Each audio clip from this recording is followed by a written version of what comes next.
Hello fellow Gwent players, or should I say hello new Gwent players, and welcome to the great game that is Gwent, the Witcher card game. Today I want to show you guys the best starting deck upgrades you can make for your deck. I made an upgrade of exactly 1 legendary, 3 epics, and a various amount of bronzes, which does differentiate the crafting cost of these decks. I will also be ranking all of these decks from the most expensive to the cheapest. And also when I built these decks, I tried to build these decks around the cards that are available to you. And I tried to not include any neutrals in these decks, but rather faction specific cards. So as for neutrals, which you can use in every deck, I will also give you a list of 1 legendary and 3 epics that you can craft for your collection. Now let's start off with the first neutral epic that I recommend you craft, and that one is Portal.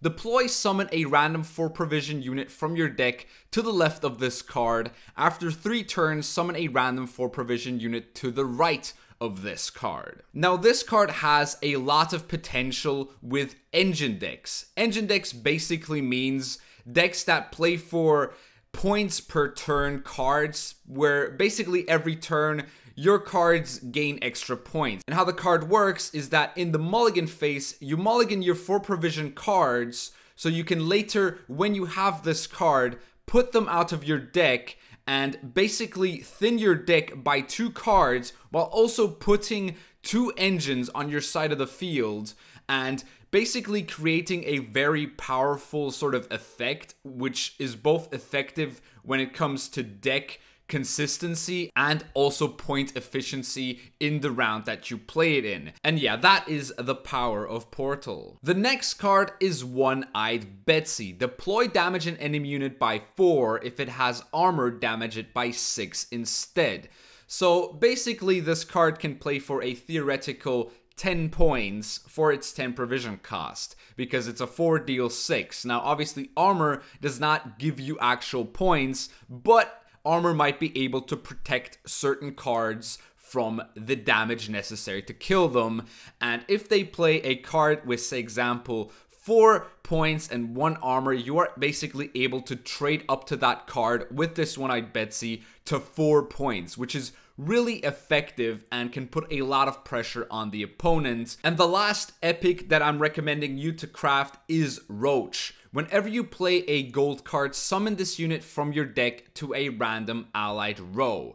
So basically this gives you 3 extra points attached to the first gold you play in the round. Now the thing is that you have to mulligan this card from your hand for its effect to trigger, because the card has to jump out of your deck onto the side of the field for it to actually gain its ability. So you have to be careful in the mulligan phase not to draw this card or to mulligan this card. And now we move on to the 1 legendary that I would recommend everyone crafts at the start of Gwent, and that legendary is Oneiromancy. Echo, play any card from your deck. Now this reads like a quite simple ability, but let's look a bit deeper into this Echo tooltip. Echo basically says that at the beginning of the round, you move this card from the graveyard to the top of its owner's deck and then give it Doomed. So if you play this card and you have another round after you've played this card immediately goes back on top of your deck. And the ability of this card is to just play any card from your deck. That means both units, artifacts, and special cards all apply to this effect, and that is really powerful if you can find the right card at the right time if you do not have it in hand, because a lot of the times you are not always going to find every card in your deck, especially in early stages of the game. You have some thinning cards, but you don't have the really good ones, and this is one of the best ones in the game that exists, because it basically makes your hand better if you have it both in round 1 or 2, because you're also able to re-trigger this ability in the next round. And now that I've covered the neutrals for this video,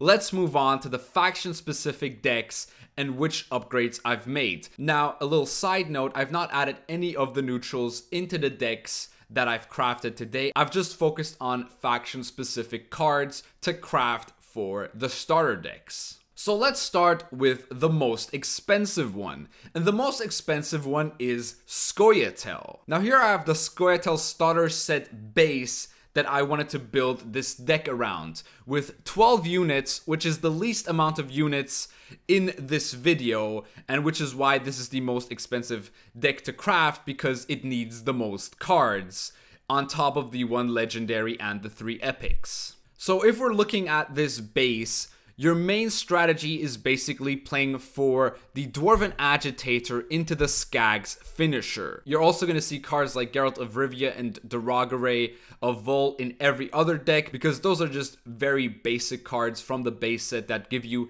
extra amounts of control. Ida and Pavko are very good cards for your starter deck. Ida especially against something like locks, being able to purify a unit so that the card is not locked anymore, but also having a second ability of giving vitality for 4 turns is quite useful. And then we have the other dwarves such as Mahakam Volunteers and Mahakam Defender. Mahakam Volunteers being able to summon all copies of this card from the deck if you have a dwarf on your side of the field, and Mahakam Defender being able to boost himself by 1 if the unit is boosted, also being enabled by Dwarven Agitator, of course. So before I get into the cards that I'm adding into the deck, I wanted to talk about the leader that I want to be using for this new deck, and the leader is Nature's Gift. Nature's Gift's text reads Symbiosis. Order, give an allied unit vitality 2, charge 3. So giving vitality 2 for 3 charges is only 6 points, but the symbiosis of this card is what makes it interesting. Symbiosis means that whenever you play a nature card, it spawns a Treant Boar with 1 power. But if you have additional symbiosis cards, this Treant will boost himself by 1 extra point, or the amount of symbiosis cards that you have. It's quite an interesting concept and is definitely necessary for the deck that I'm building in this one, because I'm going to be adding a lot of bronze nature cards into the deck. The main example being Nature's Rebuke, which damages an enemy unit by 5 and on death blow boosts a random ally treant by 2.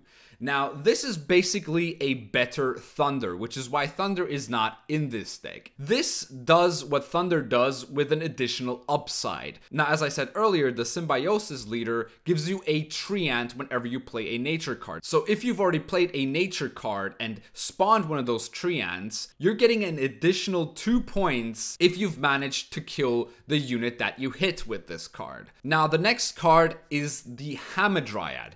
Hamadryad also has symbiosis like the leader. But not only that, because at the end of your turn, if this unit has vitality, boost self by 1. And if you remember, our leader ability has 3 charges of giving an allied unit 2 vitality. So this basically doubles up on your leader. So you can use your leader once, and this will become a 6-point unit, putting it out of removal range from Thunder. And this card in general is just kind of like the centerpiece of this leader ability, because it just gives the leader a good amount of value, while also being a symbiosis engine, giving your nature cards extra points. Now the next card is Dryad's Caress, another nature card, which purifies an allied unit and boosts it by 3, and if you control a Dryad, it also gives it 3 vitality. Now the thing with this card is it has a huge power potential, but it does rely on you having a Dryad on your side of the field. So do be careful when you have this card in your hand to also make sure that you have a Dryad in your hand so this card can gain its maximum potential. And there aren't a lot of Dryads in this deck just yet, but the more cards you're going to be crafting, the more Dryads you can be crafting, and the better this card will become. As for now, this is hyper synergetic with your Hamadryad. Now the last nature card in this deck, but not the last bronze card, and definitely not the last card in this deck, is Circle of Life. Damage an enemy unit by 3, then boost a random SCOIA'TAEL unit in your hand by 2, Death Blow boosts SCOIA'TAEL unit in your hand instead. So what does this mean? Basically, if you're not able to kill a unit, this will boost a random SCOIA'TAEL unit, not Geralt. It is not able to boost Geralt or Duragare by 2, and it will be random if you're not able to kill the card.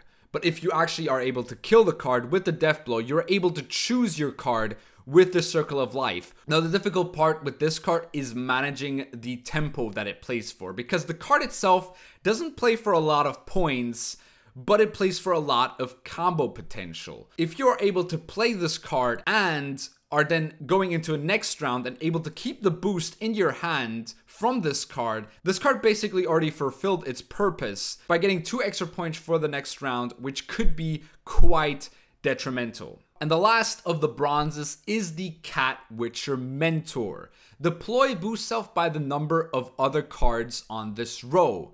Adrenaline 4, whenever a card appears in this row, boosts self by 1. Now, what's so powerful about this card is that because of your Symbiosis leader, you're able to kind of spawn a unit every time you play a special card. So even the special cards do count as units, but I'm not playing 2 copies of this card. I'm only adding 1 copy of this into the deck because if you have 2 copies, it could get quite awkward. Also, what does Adrenaline mean? Adrenaline basically means if you have 4 cards in your hand, the Adrenaline will trigger. So if you play your 5th card from your hand on the same row as this will boost itself by 1 because you played the card on that row. So now we have our bronze package pretty much done. Let's move on to the golds. And the first gold I want to talk about is Dunka. Veil Zeal, order melee damage an enemy unit by 3 at the end of your turn. If order is not used,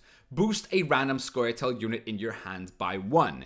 And this is where you see sort of this hand buff archetype sort of come into fruition with your agitators, your Circle of Lives. Dunka is also a card that kind of has the same effect, but it is an incredibly powerful card. Because it has Veil, it is unable to gain statuses, meaning the opponent cannot lock it. So the only way the opponent is able to deal with this is through damage or tall punish, like Geralt, for example. And if you know your opponent is able to deal with this card immediately, you can basically just use the Zeal of damaging an enemy unit by 3. But you very rarely want to use the order ability on this card because the hand buff value that this card gives you is just phenomenal, and it is really, really powerful to just use on a lot of cards. If this boosts up your Skags, basically it gets your Skags an extra 2 points, and that is just really, really strong. Next up we have Elias. Destroy an allied unit, then spawn 2 Elven Deadeyes in this row. So this card is really good with your leader ability. Your leader ability, basically spawning a 1-point unit whenever you play a nature card, does help this card a lot because you're just able to destroy a 1-point unit and then put out a 6 and 2 3s on your side of the field, basically playing for 11 points, while also putting 3 units on your side of the field, which does synergize with the Cat Witcher Mentor. And the last epic for SCOIA'TAEL is Gaten. Deploy, move the other cards from this row to the other row, damage a random enemy unit for each card moved by 1. See, now, this is an interesting one with your Cat Witcher Mentor. So if you have both Cat Witcher Mentor, which you have to play on the furthest left side, and then you play the Gaten, your Cat Witcher moves first to the other row with all the other cards following up. And then Gaten basically doubles his value, which is already good without the Cat Witcher because, as I said, your deck is quite able to easily swarm lots of units in a short amount of time. And the legendary for SCOIA'TAEL is Novigradian Justice.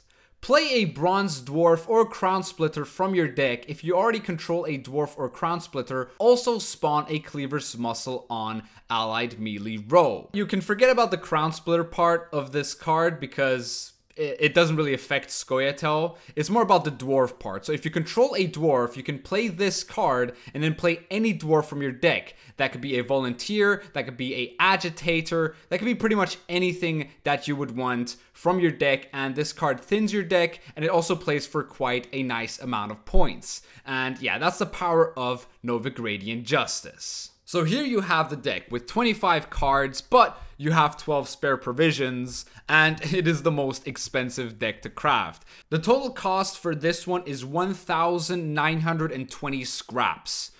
And you can obviously upgrade some cards later down the line, and I will just name a few cards which you can upgrade. I also want to give you a difficulty rating of how hard these decks are to play, and I would probably give this one a 4. The thing is, like, it's not the hardest deck to play, but especially in your bronze set, you have to be careful with things like Hamadryte not going too tall, and when to mulligan the Dryad Caress. Also, timing the Catwitcher Mentor with your Gaetan is quite important because he does have Adrenaline 4. Then also managing your Agitator buffs on Skags, and just finding Skags is quite a difficult task sometimes.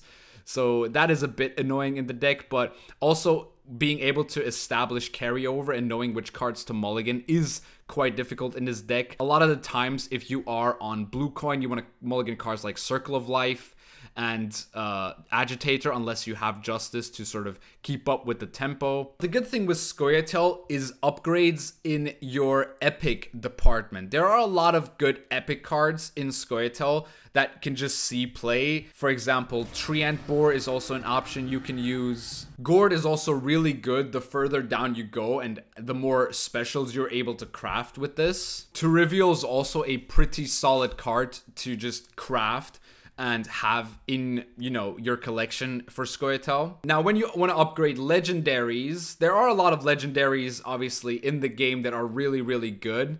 But a lot of the legendaries are found through kegs. So I'm just going to give you a list of SCOIA'TAEL cards that you want to choose in your kegs if you have a choice of free. The first choice, I would say, is always Oak.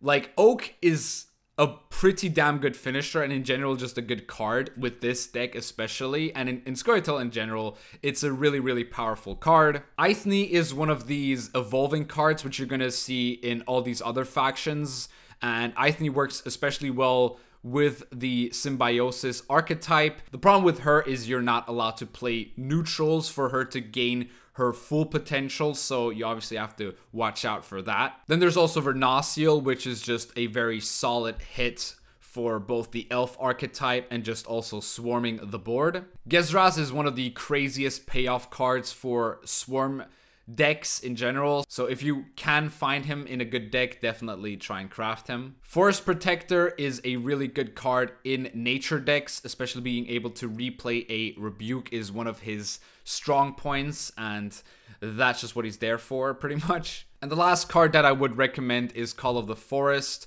which plays a SCOIA'TAEL unit from your deck and boosts it by 1. So these are the top tier cards in the faction that if you find them in kegs, you should definitely choose them. There's obviously also other decent cards in the faction, but I would say these that I just listed are probably like the top priority. The biggest priority should be Justice, especially as a beginner, but all these other cards are also really, really good. All right, and the second most expensive deck I have today is the NILFGAARD deck. NILFGAARD is a pretty weird one. Now, my biggest issue with this is the Aux and Seret, which aren't fantastic if you don't draw either of them in your hand, because they do synergize with both of them being in your hand, which is kind of annoying a lot of the times. And the payoff card to them being Letho isn't that great because he is a legendary, so he's quite expensive to craft. Suirs could be quite useful, especially against Northern Realms. Derogare and your lock being Alba Armored Cavalry is pretty insane. You can go quite lock heavy, quite control heavy with this deck for sure. And the leader that I'm playing with this is Lockdown. On game start, disable the enemy leader for the duration of the battle. Now this leader is actually kind of insane. Like, it does only give you 10 provisions, but it is ridiculously strong at just disrupting certain strategies from your opponent, because a lot of decks do play for the synergies that they have with their leader, and this kind of just cancels that out. So being able to do that is kind of unfair, but you obviously only get 10 provisions, but the 10 provisions in the early stages of the game aren't really that relevant because you don't have that much of a stacked collection and that many stacked like provision cards. So having this as your leader ability is actually just kind of good and just should be an auto pick for NILFGAARD as the leader ability at the start of the game, at least. Now, the first upgrade I would recommend is the Van Morlehem Hunter. On deploy melee, he can give an enemy unit bleeding for 2 turns, and on deploy ranged, he can lock a unit, so more locks. Wow. It's quite evident what you're trying to do with this deck. You're just trying to cancel out the opponent. That's why you're playing lockdown as well, because you're just completely locking him out of any possible sort of like plays that he can make. An interesting thing to note as well is that this card is an aristocrat, which will come in later as quite an important part of this card existing in this deck. So yeah, let's just move on to the next one. The next one is Artfane Tortoise. Exposed boosts an enemy unit with the most power by 3. To actually look at this card, I'm going to look at some other cards in this deck, because this is one of the decks where Geralt of Rivia actually really shines, because you have Nilfgaardian Knight, which on deploy boosts an enemy unit by 2. So there are certain decks that don't go too tall in sort of their deck build and don't actually allow you to enable the Geralt of Rivia, but cards like Nilfgaardian Knight and Artfane Tortoise definitely are able to do that. And if the opponent damages your Artfane Tortoise, he might get an extra 3 points on his side of the field, but if you have Geralt in your hand or able to play your Geralt, those 3 points don't actually matter, and the opponent kind of just wasted 2 damage on the 2 armor that the Artfane Tortoise has. The next card is Thirsty Dame, which whenever an enemy unit receives a status, it boosts itself by 1. So you have a lot of lock cards. So this card boosts itself by 1 whenever you play a lock on the opponent's units. Also, when the opponent gives his units vitality, this card also boosts herself by 1. So you do definitely get some good value from this one, and it's really nice to just, you know, have this card as kind of like an aristocrat as well, because there is a card at the legendary spot that kind of like defines Nilfgaard as a faction as a whole, and you're actually able to craft that card and kind of continue playing with that and upgrade your deck with that. But we're obviously at the bronze spot still, so let's just move on to the next card. And the next card is Fangs of the Empire.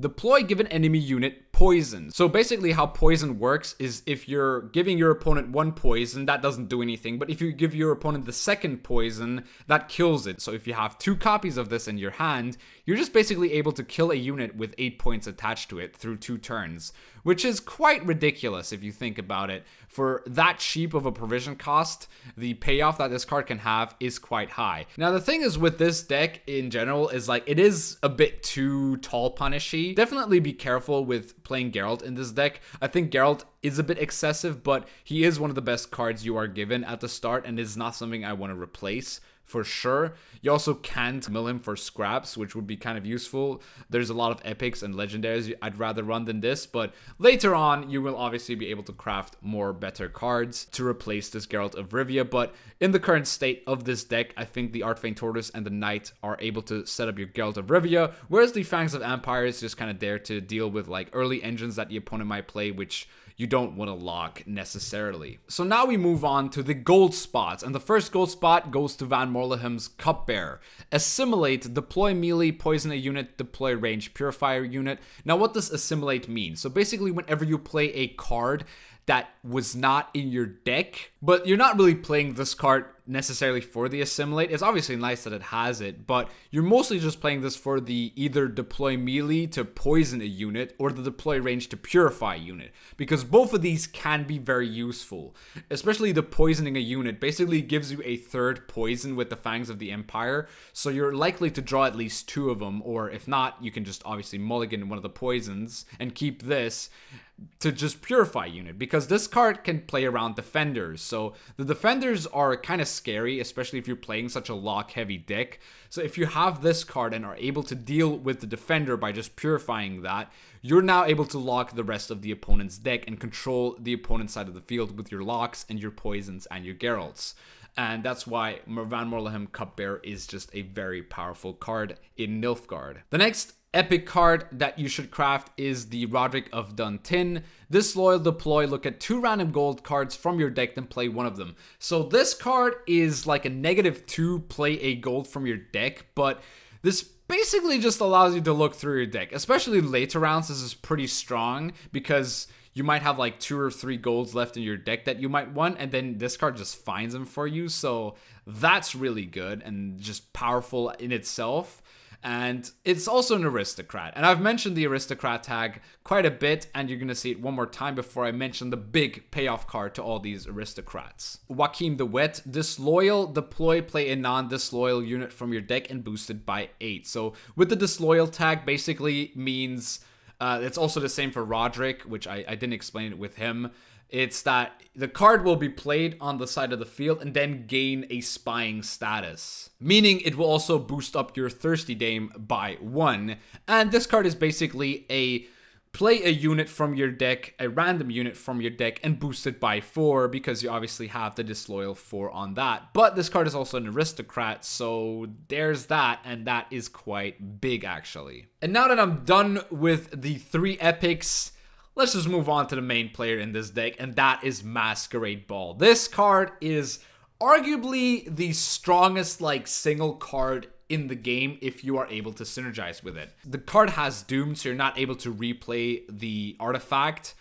It's a scenario which progresses whenever you play an aristocrat. So as I mentioned, we do add a lot of aristocrats into this build of the deck for you to be able to proc this Masquerade Ball multiple times. Now on the prologue, it spawns a Thirsty Dame in this row. So you get a free Thirsty Dame on top of this ability. The ability being that whenever you play an aristocrat, you proc one of these chapters, chapter 1 and 2 being that you spawn and play a Fangs of the Empire. So let's look at this mathematically. You get a Thirsty Dame and 2 Fangs of Empires, all 3 of which play for 12 points. Well, not exactly, because the Thirsty Dame will get the 2 extra procs off of the Fangs of the Empire. So that's already a 6 on top of the 8, playing for 14 points. But because you're playing 2 Fangs of the Empire, which is exactly 2 poisons, you're also able to destroy a card on your opponent's side of the field. So this card is basically a 14-point card that kills a unit. And that is kind of ridiculous because not only does it that, it also gives you a Thirsty Dame, which synergizes with all these locks. Now, you have to obviously be careful with your aristocrats. You have to be sort of cautious which aristocrats you want to play, you know, when. You're also able to double proc this both chapters, which is kind of ridiculous. If you find a Roderick into a Joachim or a Joachim into a Thirsty Dame, this basically spawns both these Fangs of Empires in one turn, so that is absolutely ridiculous. And yeah, this card kind of defines Nilfgaard as a faction and just like how toxic it is and just how much hate goes towards it, because the card is just absolutely nuts and kind of carries the faction single-handedly. If this card wouldn't exist, the faction would still be okay as of now, but it kind of elevates it to quite a high level, and it is a really annoying card for the opponent to play around because there's one single card in the game that counters it, and that is Heat Wave, which is able to banish a unit or an artifact, this obviously being an artifact. Now, I was really surprised to be able to play Masquerade Ball in this deck because I completely forgot that Joachim and Roderick are both epics, and they are both really good enablers for the Masquerade Ball. But you are still lacking a few aristocrats, so I decided to also add the Thirsty Dame and the Van Morlehem Hunter. Thirsty Dame might not be necessary. You can start cutting this card slowly from your deck the better your builds become. You can also start cutting Aux and Seret. The total cost of this deck is 1,840 scraps, so not as expensive as a SCOIA'TAEL one because you're not crafting as many bronzes for the deck. And as you see, you still have 9 provisions left in the deck to upgrade and do some other stuff, or like add some other stuff, as I said, for maybe Aux and Seret or for the Thirsty Dames. Now, the thing with Nilfgaard in general is that its epics are actually kind of underwhelming. The previous mentioned SCOIA'TAEL has a lot of epics because a lot of their epics are very vanilla abilities that kind of just play for good points, whereas Nilfgaard epics are more sort of synergy based. But definitely one that I would recommend is Peter Sar Gwynlave, because his deployability resets the power of a unit. So this is another tall punish. So if you're starting to cut things like Geralt and the Rogare from the deck, this card is kind of like a good replacement for the Geralt. It's kind of like a cheaper Geralt in general, so that's why Peter Star is pretty okay. Also, War Council is a card that thins your deck by 1 and gives you kind of like an overview of your deck. But I think Roderick is just kind of like a better version of this card. So yeah, that's why I just chose Roderick instead of this. But you can definitely play this as well if you need to. But the main power in Nilfgaard is pretty much from its legendaries. So I'm just going to name a few legendaries that if you find them in a keg, definitely pick these. Like priority wise, you should always pick the Masquerade Ball. Like that is the highest priority of like legendaries. And I'm just gonna go for like a list of like cards that you need in your collection for Nilfgaard. I think the second highest priority in Nilfgaard is definitely Usurper Officer, because it's one of these evolving cards. It plays for 12 points in round 2, and it also like really synergizes well with a lot of cards in the faction, such as Thirsty Dame, Spies, and just like in general is a very powerful just card. Ramontar Canal is a really nutty card in just like every Nilfgaard deck pretty much plays this. It's just not as high priority as Masquerade Ball, and yeah, it's just a really good card. Like, I'm not going to read the text of these cards, I'm just going to tell you that these cards are good. Brathan's also one of the most powerful cards. It does have a deck building cost, but adding 1 extra bronze to your deck just to play this card seems like a pretty cheap cost for this card, because this card does go quite ham. Yennefer's Invocation is an absolutely insane card. Like, just craft it. If you can, craft it. Like, it's so good. Coup de Grace is a bit of a difficult one to play, but it definitely is worth it. I'm not sure if they're going to nerf this card with the next patch. This might not be 9 provisions, I would assume. But yeah, I think even without 9 provisions and 10 provisions, I still think the card is a very powerful card to just replay something like a Roderick or something like a Joachim, or be able to replay a Geralt if your opponent plays it. And yeah, that is Nilfgaard. As for difficulty rating for this deck, you would expect it to be quite high, but honestly, it really isn't that hard to play. I'd probably give it like a 3 out of 5 because of just like, it's very easy to sort of like just know when you lock your opponent's cards, and the only kind of difficulty is finding Geralt value, so you do have to be careful with your Nilfgaardian Knight plays and your poisons. Like, you might want to poison something lower sometimes so that the Geralt does find the value, because even if you just poison like a 5-point unit, you're still killing a 5-point unit with 2 cards. Like, that's still not terrible, right? And yeah, Masquerade Ball kind of just like, as long as you're able to sort of proc Masquerade Ball properly and don't misplay on that side of the field, you should just be able to win with a Masquerade Ball on your side of the field, because it just is that high advantage card that just creates so much bloody points. It's crazy. And the third most expensive deck is Northern Realms, and this is the base for the Northern Realms deck, and I feel like the Northern Realms deck has a very interesting base. There's a lot of things you can do with it, and a lot of ways to sort of like work around this strategy. The most important part of this deck is the Temerian Drummer and Trident Infantry and Anna Strenger combos, basically. Those are just kind of like insane combos that just play for a crazy amount of points in a long round. The only thing that really counters them is locks or like a lot of damage. But yeah, if you're able to pull those off in earlier rounds to just like get round control, it's kind of nuts. Now, the leader ability I picked for the starter deck is Shield Wall, which has the order ability of giving an ally 2 boost and then also a shield with 3 charges.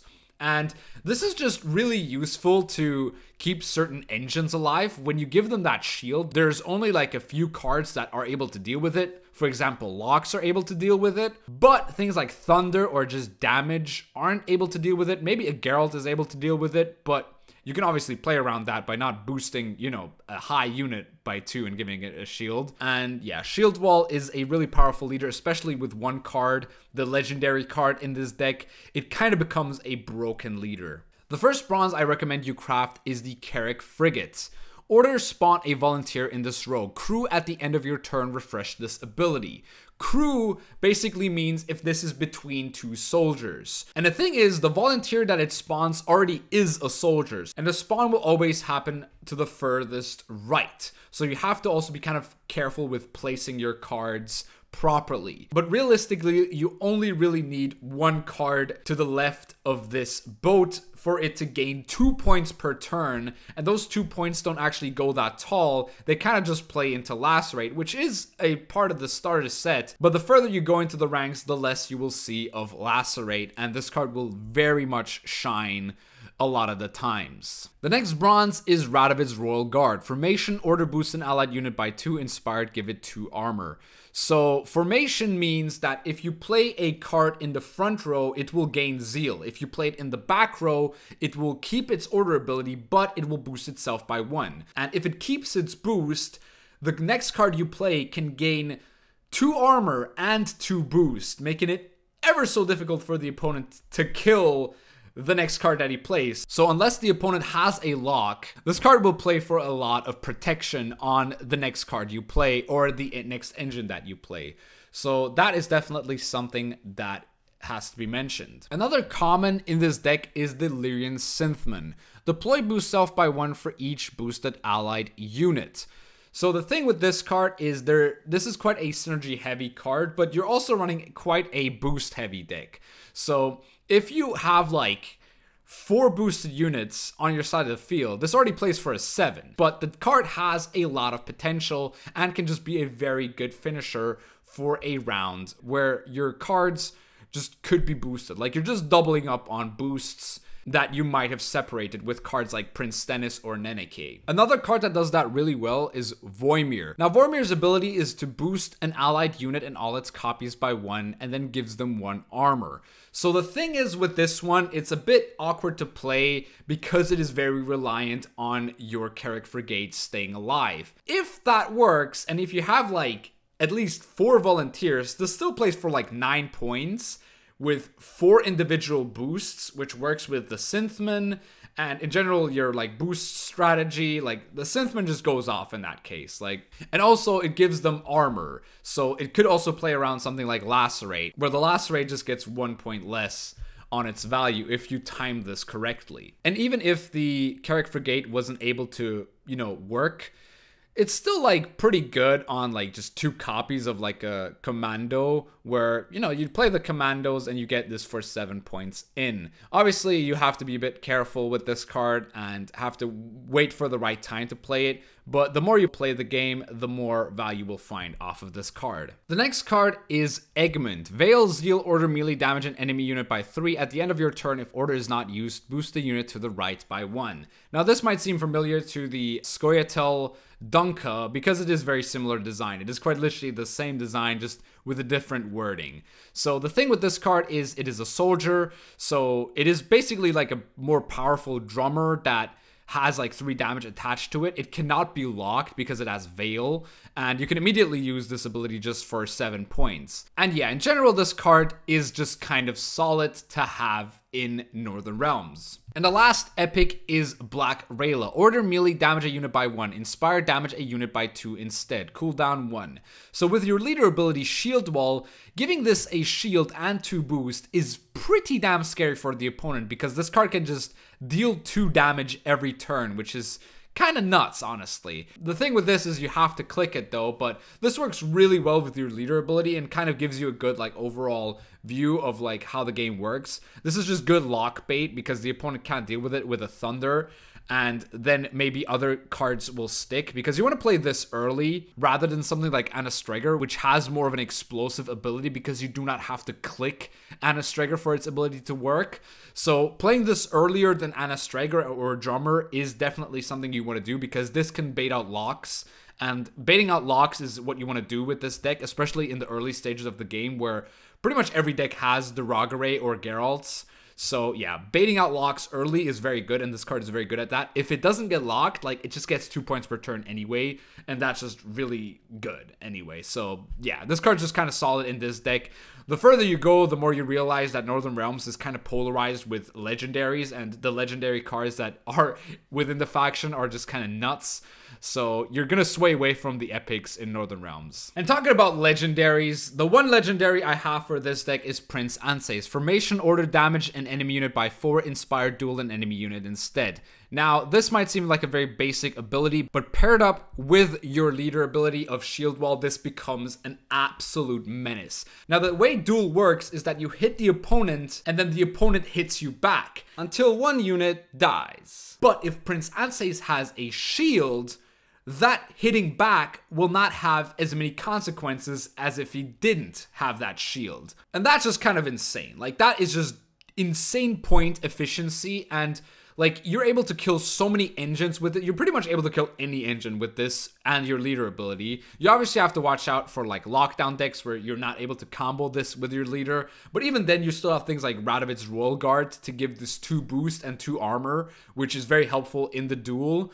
Or you have something like a siege support where you can play this back row because this also has formation. And yeah, this card is just kind of insane with the Shield Wall leader. It's also kind of just good throughout Northern Realms. But as a starter deck, having a leader card combo as powerful as this can get you really, really far. And that's why I thought choosing Anseis and the Shield Wall leader is a pretty good choice. And yeah, here is the deck. The total crafting cost is 1,780 scraps, which is a pretty decent price, honestly, for this deck. When I would give this a difficulty, I'd probably also give it the same as NILFGAARD. I do think the SCOIA'TAEL one is the most difficult one to play out of these decks. I was really thinking about all the cards to add in this deck with this format of 1 legendary, 3 epics, which is really bad for Northern Realms because Northern Realms has some of the best legendaries in the game, like really good ones. But I do think that the deck is very powerful the way it is right now. It has some funny little combo potential, has a very good leader ability, and just really good long round potential as well. Obviously, if you run into too many locks, that's actually not also going to be a problem because you do have a lot of cards that the opponent wants to lock, and at some point the opponent might actually run out of these locks and kind of have to suffer through that. So yeah, that's why Shield Wall is a pretty good leader ability, and this deck is just pretty good in general. Now, as for crafting suggestions for the future in Northern Realms does not have the best epics, let me tell you that. Like, their epics are kind of weak. A good one would be Shile de Transerville. She's alright, I guess. She's not the greatest, but she's okay. Reinforcement can be good in the future with certain decks. It could also, like, be good with your decks right now, with being able to play just another drummer or being able to just play another frigates could also be quite useful. But the card is more reliant on combo potential. Now, as for the legendaries in Northern Realms, there's a lot of good ones. The main one being Amphibious Assault. This is like the best card in the game considered by many. I still think Masquerade Ball is better than this, but a lot of people are saying that this is the best card in the game, and it definitely is the top like 3 cards in the game easily. Volleyball is another really solid craft for you at the start. Like, he's just kind of powerful, and yeah, it's just good points. Like, he's efficient points, makes for good consistency, and he's kind of easy to set up with some of your order cards. Like, maybe the Ballista comes back into your deck, so you can set this up more easily. Baron is also a really strong card. Sometimes he doesn't find value though, but when he does find value, he finds an insane amount of value. And Northern Realms is one of the few factions where I think that Defender is actually kind of really good. Because if the opponent doesn't have a Purify for this, or just like an immediate answer for this, it can kind of like snowball, because Northern Realms has a crazy amount of engines that kind of work, and if they're protected from damage or like just removal or locks or anything with the help of this Defender, you're kind of ensured to just win certain rounds. So yeah, Defender definitely is a nice pickup for Northern Realms. Alright, so we are moving into the top 2 cheapest decks to craft for your beginner journey in Gwent, and this one was actually really close to Northern Realms. I think it was off by like 20 scraps, so it took it by that much, but it still is cheaper than the Northern Realms one. But I do say it is significantly better than the Northern Realms one. I feel like this one's also a lot easier to play than all the previous ones. I think the top 2 ones are actually very easy to play, and I'm talking about Skellige. Skellige is a very interesting one at the start. You have cards like Svanrige Tursak, Donar Hindar, Giant Boar, not necessarily the best, but especially with this setup of all these boats, the Ankrate Longship and the Dim and Light Longship, it is very nice to have a card like Giant Boar, because that Giant Boar could actually just have a lot of potential. Also, Gutting Slash is a card that does see competitive play at the highest level of Gwent, and Freya's Blessing could just be kind of useful in a lot of situations to just resurrect the boats if they are getting killed or so. And yeah, you also have like the Geralt and Dragray, obviously, but yeah, I feel like the Skellige base set is pretty solid, especially Svanrige, because it has an insane synergy with the leader that I chose to pick with this. And the leader that I chose is Patricidal Fury, which has the order to spawn and play Arnyorf the Patricide. Now, what does Arnyorf the Patricide do? He is a human token warrior with the Doom tag, which spawns 3 Deafening Sirens on the opposite row and then damages them by 1. So he's playing for 8 points, but you're not allowed to underestimate the power of the Bloodthirst 3, which it has with cards like Svanrige. This is one of the like starter sets that has like a crazy finisher already attached to it without you having to craft any cards. So being able to craft cards additional to this set just feels good, right? Especially because Skellige has a amazing bronze package that you can just add to this deck. And we're starting off the bronze package with the Heime Protector. Whenever an adjacent unit takes damage, boost self by 1. This works incredibly well with your Dim and Light Longship, because the Dim and Light Longship damages itself by 1 and then damages a unit by 1. But it also has additional synergies with cards coming up. Also, if your opponent kills a unit that is next to the Heime Protector, the Heime Protector boosts itself by 1 because the card was damaged. So this card is really, really scary in Skellige right now, and definitely is worth crafting. Then there's also Drummond Berserker. At the end of your turn, damage self by 1 and a random enemy unit by 1. Berserk 3 transform into a Bear Abomination. You see below Bear Abomination is the 6-point unit, and Berserk 3 meaning if this unit's health is 3, the Berserk will trigger. So you have this card damaging itself by 1 twice until it becomes that 3 Berserk. And it plays for 8 points, but not only that, it also plays for the synergies with that Heime Protector that I showed you guys earlier. Then there's also the Ankrate Raider with the Veteran tag. Order damage a unit by 2, Bloodthirst 3 gains Zeal. So this is another Bloodthirst 3 card, but this also has the Veteran tag. Now, what does Veteran mean? So if this card is in your deck or graveyard, its base strength increases by 1. So this 4 that you see right here will turn into a 5 in round 2 and into a 6 in round 3. So in round 3, you have a 6-point unit that can deal 2 damage to any of your opponent's unit on an order, which is really good because it is proactive. So you play this card as a 6 in round 3, and if the opponent plays like a 6-point engine, you might have a Gutting Slash or something that deals damage, and you're able to cap this off. This basically gives you additional damage, and also works with things like Giant Boar or just enabling Bloodthirst for cards, right? So that's why this card is very useful. It becomes a lot more useful the more cards you get in your Skellige collection, because the warrior archetype in Skellige is just really, really powerful in general. And the last bronze that I want to show you guys is the Ankrate Greatsword. On deploy, it damages self by 6, and whenever a unit takes damage, heals self by 1. So if you play this next to a Protector, the Protector will boost itself by 1 because this card obviously damages itself by 6. And if you also have a Dim and Light Longship on your side of the field, you can damage a unit from the opponent, and then this card will get 1 heal, putting itself to 5 points. Now that's obviously very simple to deal with a Thunder, but there's also like a lot of other cards that the opponent wants to deal with Thunder, like the Boats and the Protector, or the Berserker, or the Ankrate Raider. So after that, you can maybe enable your Greatsword, and like the Greatsword just has a lot of synergies within that, and it's just like a 10-point bronze, which might run into Geralt, but if you Geralt's the Greatsword, you can kind of like resurrect it with the Freya, and he might not have the Geralt for something like a Patricidal Fury or a Svanrige. And now we move on to the epics, and the first epic I recommend you craft for this deck is the Raiding Fleet. Give an enemy unit bleeding for 4 turns and play a random bronze ship from your deck. So bleeding for 4 turns is really strong, especially if you have a Greatsword on your side of the field. But not only that, you are able to just play a bronze ship from your deck. It has to be a random bronze ship, which there's only 2 in your deck, so you're hitting a 50-50. Depending on what boat you want in which situation, situation, it's pretty much like both boats are just good to have anyway. Like the Anchorite Longship and the Light Longship are really good cards. You obviously have to watch out to not have all 4 of them in your hand, which is quite unlikely, but it is definitely something that could happen to you. So do be careful when mulliganing your boats so that the raiding fleet just doesn't play for just 4 points of bleeding, which could be quite awkward in a lot of situations. Then there's also Herkia Drummond. Veil Zeal, order split 3 damage randomly between enemy units on a row. At the end of your turn, if order is not used, damage a random enemy unit by 1. Now, you might see this from a similar cards like Egmont or Dunka, where if you don't use the order, this card has a passive ability of just damaging a random enemy unit by 1. With the Greatsword, that's pretty good, and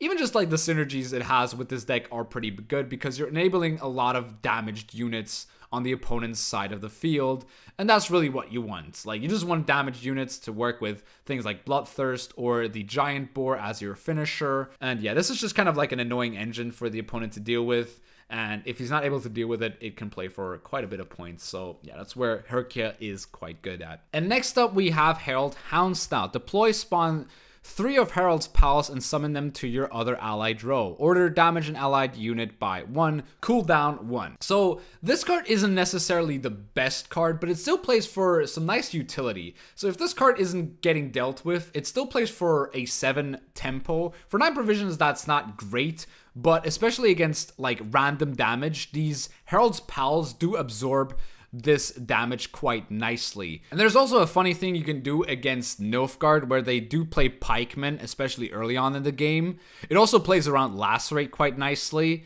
because like if they kill or like hit the Herald's Pals, it's not really that great for them to kill like 1-point units and then deal 2 damage to themselves. So it's very good for like the early stages of the game of your like Gwent career because it just has like a lot of utility and it just also plays for a solid amount of points. And the legendary slot in this deck, I went for Heimdall. Deploy, deal 1 damage to random enemy units in a row, multiplied by the number of units in that row. This is like a sort of Lacerate with a body attached to it, but it's kind of random as well. And it also works with your leader. So if your opponent has 7 units on his side of the field, this card deals 7 random damage across those 7 units. And with your leader being a card that puts 3 units on your opponent's side of the field, that already gives this card extra value, right? And yeah, I feel like this is a very good card for beginners as well. There's a lot of good Skellige golds, don't get me wrong, there's a lot of cards you can use, but yeah, Heimdall I think is very simple for starters, especially with the Patricidal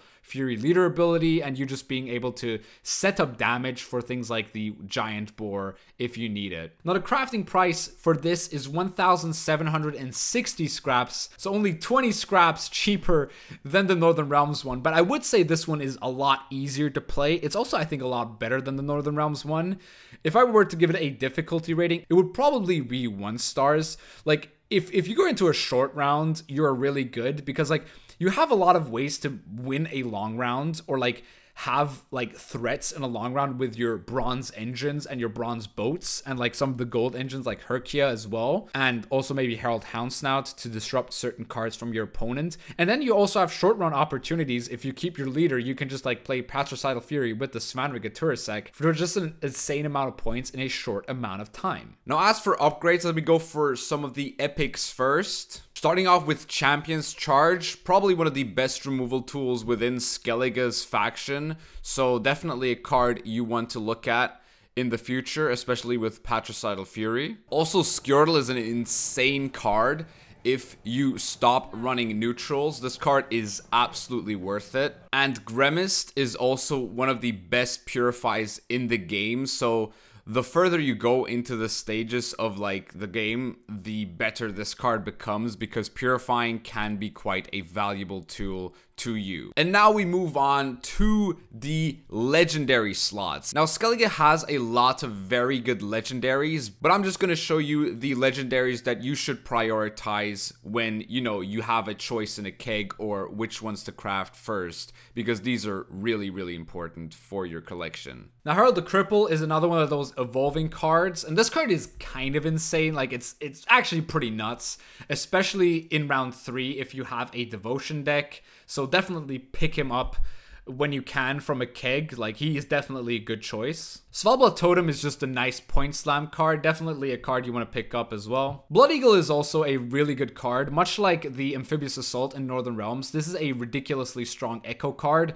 but it is kind of reliant on you having good cards in your deck, and at the start of the game you obviously don't have that many good cards in your collection, so the later on the better this card gets. But even if you find it early, definitely keep this card in a keg. And the cheapest of these starter decks in Gwent for beginners is Monsters. Monsters is so good at the start. Like, it is really ridiculous how much better the set for Monsters is compared to all the other sets. Like, they have some ridiculously powerful cards to start off. Things like Osrul is like ridiculously good. Things like Old Spirit Tip Asleep isn't necessarily the best, but it's pretty good. And in general, like, even things like Ice Giant and Elder Bear and Alpha Werewolf work pretty damn well with the whole like idea of monsters and like the cards that you can additionally craft, and just like the leader it also works with, because the leader I'm using for this deck is Fruits of Iskith, which spawns a Gurnikora fruit on an allied row, and at the start of the turn reset this ability if you do not control any fruits. This leader only has 11 provisions, but this is pretty much a 1 point per turn leader ability, because the Gurnikora's fruit has the Thrive ability. Thrive basically meaning that if you play a unit that has higher power than this, it'll boost itself by 1. So it'll be a 2, 3, 4, 5, 6. So you can kind of sequence also really easily with this deck. It's such an easy deck to play for beginners, and this deck in general also already has really good synergies. Like, even at the start, without the additional crafts you can make for this deck, I feel like this deck already like is top tier. Now, before you craft any of the cards that I'm suggesting to you, craft Andrega Larva. Andrega Larva is a Thrive unit with deploy, spawn a base copy of this unit and summon it to this row. Both of these 1 power cards have 2 armor, so they're a little bit more difficult to kill for the opponent. While he might be able to kill one of these, killing both of these will cost him a lot of resources, since when you set this up, it takes you 1 turn. But it might take the opponent 2 turns to kill this card, where in 2 turns, you might have already set up some other cards that are just big power or other Thrive engines that the opponent might have to deal with. So the card is kind of like a snowball effect, and like, for a really long time, this has just been the best bronze in the game, and I still would say this is the best bronze in the game. I don't think any card in Gwent history will ever be as like point efficient for a bronze as this card, because like this card just trades up to pretty much everything that removes it, both like point wise and provision wise. Noonwraith has a Death Wish which spawns 2 rats in a random enemy row. Now, this is quite interesting because if your opponent manages to kill this card, he's able to get 2 extra points from, you know, killing this card basically. But the reason you're playing this card is because of its 6 base strength, which seems kind of ridiculous, and it kind of is, because the 6 base strength in a lot of situations is able to proc a lot of the Thrives. And then I also have Drowner. Thrive, deploy, move an enemy unit to the other row and damage it by 2. So the thing with this is later on you're going to find out that this card isn't that great, but in early stages of Gwent, I feel like this card is really powerful because of its movement ability. There's a lot of like row-locked engines in a lot of decks like Skellige, and if you're not playing for the movement value, you can just play this for Thrive value. Like, it plays for 4, and then it gains an additional point whenever you play a unit with higher power than this. And that is kind of like where Drowner shines the most, in just being a good utility card, which also plays for pro efficiency. So that's where Drowner is really good at. As for epics, man, Monsters has a lot of epics. One of the good ones is the Beast. At the end of your turn, if this unit is not the unit with the highest power on the battlefield, boost it by 2. So if this card isn't the highest unit on your side of the field, it'll just boost itself by 2. So if you play a big card and you play this after the big card, it immediately becomes a 6-point card, which the opponent has to deal with, obviously. But he's already had to deal with some Thrive units before that, so he might not have enough like damage or like locks for this card to actually not be dealt with. Now, obviously, you can run into Geralt with your tall cards, but there's so many tall cards in this deck anyway that this card will mostly just play for already like an 8 points. Like that's ensured that this card plays for 8 points if it lives. And maximum obviously is, I think, 14 points because of Ozril and like the card, the legendary that I'm going to show you. And yeah, the beast is definitely a card you want in monster decks, especially greedy monster decks like the ones I'm showing you right now. Next up is Goliath. Deathwish. Your opponent summons the highest unit from their deck on the opposite row. Now you have to be very careful when playing this card. You have to pretty much play around Geralt with this card a lot of times. Now, you could say that's very difficult for a beginner to be playing, but the thing with this card is like, this card also helps you kind of play around Geralt. Like this is kind of like the card that kind of forces you to always think about Geralt. Because if this gets killed by Geralt, your opponent summons his highest unit from their deck, which isn't great, obviously. But if you play around Geralt, which shouldn't be too hard, this card can definitely play for a lot of points since it's a 10 power card for 8 provisions, which is already quite point effective, and it also procs pretty much every thrive on the board. So Goliath playing for a lot of points is kind of just a given in monsters, and it is a card that has kind of defined the faction for a long time. And yeah, you definitely want this card in your deck. It is one of the strongest cards in monsters. And the last epic for monsters is Catachan. Thrive, deploy, spawn an Ekimara and summon it to this row. Deathwish, repeat the deploy ability. So basically this is another one of these Thrive engines in your deck, but it already plays for like an 8 points on its initial play, and then it just keeps proccing Thrive. It's a very simple card to play, and if it dies, you spawn one of these 3-point Ekimaras on your side of the row, so the opponent doesn't really want to kill this a lot of the times, because giving you those 3 points off of the Death Wish, if he does kill it, doesn't seem that productive. And the last card is Old Spear Tip. No ability, just a 12-point unit for 12 provisions, and that's really all it needs to be, realistically, because Old Spear Tip is just good. It is a big card in your graveyard for Ozril. There's really no downside to it. If your opponent kills it with Geralt, you can then eat it with Ozril, right? He's basically enabling you to reuse this ability of having no ability and just being like a big boy.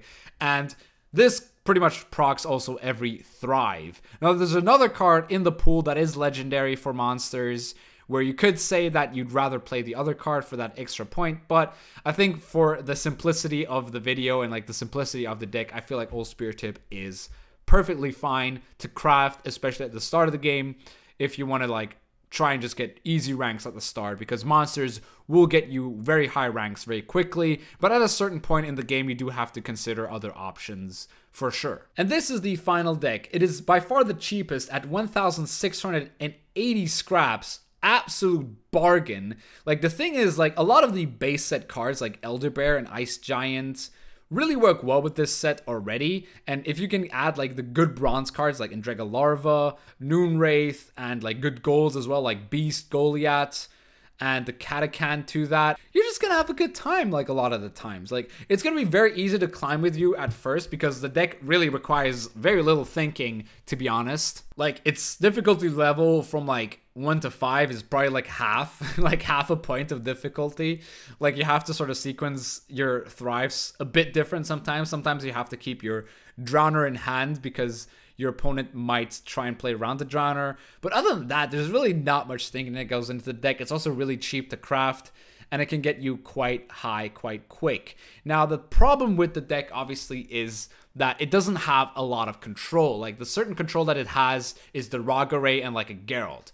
Other than that, it doesn't really have that much control. So you might want to, in the future, craft more like point efficient cards or like more greedy like monsters, where you start replacing things like Alpha Werewolf, Ice Giant, and Elder Bear for better like bronzes or better golds. And now let's talk about some epics that you could also add into this deck for the monsters. Striga is definitely a good option in monsters. You can always like craft her. Like, it's a really good card. Like, if you find her off a keg, just get her and put her into your deck. She's a really strong card. In general, like, the 7 provision slot in monsters has a lot of good options. Also, the Empyrean Phantom is a very powerful card. because of its availability and not being able to be locked or not being able to be dealt with a Thunder. So yeah, I just wanted to add Beast instead of this because I've added this card or like this type of card in like 3 other decks, and Beast is kind of just better than this in a lot of situations as well because it's just a quicker engine than this. As for legendaries, Wyvern is definitely one of those cards. It does a 3 power base strength, but it has a bit of an ability that makes it not as like easy to play as the old Spear Tip does. Also, Oberon King is definitely a good card to play.